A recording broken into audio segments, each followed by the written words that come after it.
समस्या छ भने ढिला नगर्नु, कारण थाहा पाउनु पनि पहिलो उपचार हो। नमस्कार, म डाक्टर विष्णु।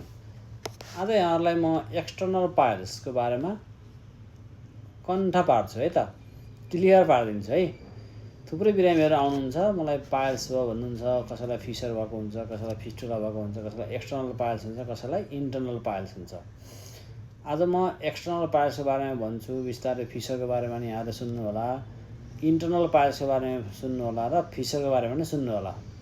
किनकि यो पेटसँग सम्बन्धित छ, ग्यास्ट्रिकसँग पनि सम्बन्धित छ, कब्जियतसँग पनि सम्बन्धित छ र पाचन प्रणालीको लास्टमा हुने लास्ट बिन्दु भनेको रेक्टम एनलमा हुने समस्या हो यो। र एक्सटर्नल पाइल्सको कारण बुझ्नुभयो भने यहाँहरूले आफै पनि निको पार्न सक्नुहुन्छ। हामीले चाहिँ हजुरलाई आफै सञ्च पार्नुहोस्, रोग लागेको कारण भेट्टाउनु भयो भने आफै पनि निको हुन्छ, निको भयो भने धेरै औषधि खाइरहनु पर्दैन, धेरै हस्पिटल जानु पर्दैन भन्ने हाम्रो उद्देश्य हो हैन। यो अन्तिमसम्म सुन्नुहोस्, लाइक कमेन्ट सेयर त गरिरहनु भएको छ, गर्नुहोस्, यसपालि फलो पनि गर्नुहोस् है त। दिशा गर्दा रगत आउँछ, दिशा गर्दा पोल्छ, दिशा गर्दाखेरि सानो सानो गाँठोको महसुस हुन्छ, दुख्छ, बाहिरपट्टि केही न केही थाहा पाउनुहुन्छ, प्लेन हुँदैन, अलिअलि गाँठो हुन्छ, एक्सटर्नल पाइल्स। यो भएको तपाईँलाई केही समय पनि भएको हुनसक्छ। कहिलेकाहीँ हिजो अस्ति माछा मासु चाउचाउ बिस्कुट पिरो चिल्लो धेरै खाएको पनि खाएर आज बिहान उठ्दाखेरि अचानक पनि हुनसक्छ। त्यसो भएको कारणले यहाँहरूले यसलाई एक्सटर्नल पाइल्स भनेर बुझ्नुपर्छ। एक्सटर्नल बाहिरी पाइल्स मात्रै भनेर बुझ्नुहोस्। माछा मासु रक्सी धेरै खायो, अनिद्रो बस्नुभयो, पानी नखाएको धेरै दिन भयो, सागसब्जी नखाएको धेरै दिन भयो भने यहाँलाई एक्सटर्नल पाइल्स अचानक हुनसक्छ। र यहाँहरूलाई यस्तो छ भने पाइल्स हुनसक्छ भनेर बुझ्नु। र पाइल्स भनेको गुदद्वारको वरिपरिका रक्त नलीहरू सुन्निने फुल्ने हो। एक्सटर्नलमा अचानक हुन्छ है त।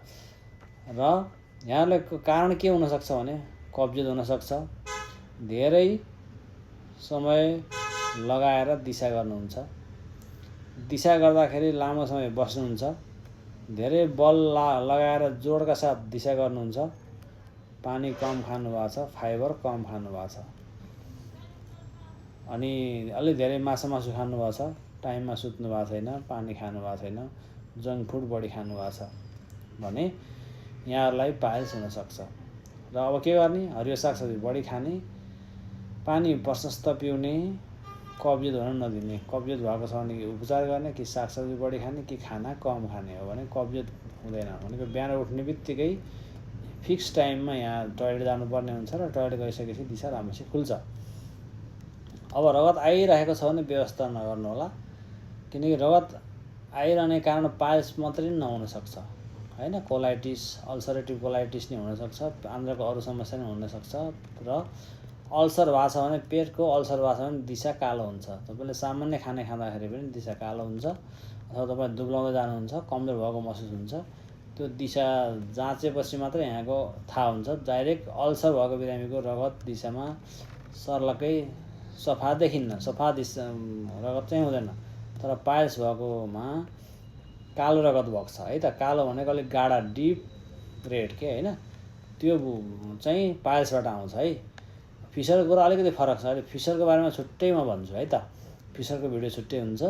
र पाइल्सको रगत आउँदाखेरि अलिकति कालो कलरको हुन्छ है। यति बुझ्नुभयो भने यहाँहरूले पाइल्स हो कि होइन, एक्सटर्नल पाइल्सको बारेमा बुझ्नुहुन्छ र यसलाई उपचार गर्ने कुरा नै बुझ्नुभयो हैन। र हरियो सागसब्जी खानुहुन्छ, पानी प्रशस्त पिउनुहुन्छ, धेरै राम्रो हुन्छ। अब एक्सटर्नल पाइल्सको लागि मात्रै भनेर हामीले एउटा औषधि लिएर आएका छौँ। यो औषधि एक्सटर्नल पाइल्सको लागि हो।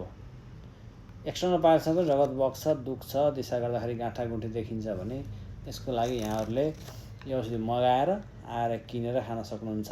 साइड इफेक्ट हुँदैन। र यो पाइल्सको लागि मात्रै यहाँहरूले थुप्रैले छाडछुड गरिसक्नुभयो, अपरेसन गरिसक्नुभयो, थुप्रै खटेर नि बस्नु भएको छ, कहाँ गएर के दबाई खाने होला भनेर नि खोजिरहनु भएको छ, मेसोमेलो पाउनु भएको छैन। अब हस्पिटल जान पनि टाढा छ, जान पनि गाह्रो छ भने धेरै महँगो पनि छैन यो औषधि, 400-500 भित्रै आउँछ है। यसको रेट चाहिँ 215 आइसी लेखेको छ यहाँ। त्यसो भए यो औषधि हामीले लिएर आएका छौँ। यो औषधि एकदमै राम्रो औषधि छ। यो विदेशबाट जर्मनी कोलाबोरेसनमा बनेको पनि हो र यो औषधि मगाएर अनलाइन मगाउन सक्नुहुन्छ। आरोग्य होमियो फार्मेसी पोखरा इन्द्रचोकमा पाउँछ र अन्त पनि पाउन सक्नुहुन्छ र यहीँ आएर पनि लिन सक्नुहुन्छ। अनलाइन गएर म हजुरलाई लिङ्क हालिदिन्छु। त्यसरी नै मगाएर खानुभयो भने यहाँको पाइल्स एक्सटर्नल पाइल्स घरमा बसी नै सन्चो हुन्छ। यदि गाह्रो भयो भने चाहिँ चिकित्सकलाई देखाउनु पर्ने हुन्छ है त। र यहाँहरूले ख्याल पनि गर्नुपर्ने हुन्छ, पानी सागसब्जी बढी खानुपर्छ। गाह्रै भइरहेछ भने एकपटक सम्बन्धित चिकित्सकलाई देखाएर उपचार पनि गर्नुपर्ने हुन्छ है। यहाँहरूलाई पाइल्सको लागि क्लियरली यो भिडियो हेर्नुभयो भने बुझ्नुहुन्छ है त। नमस्ते।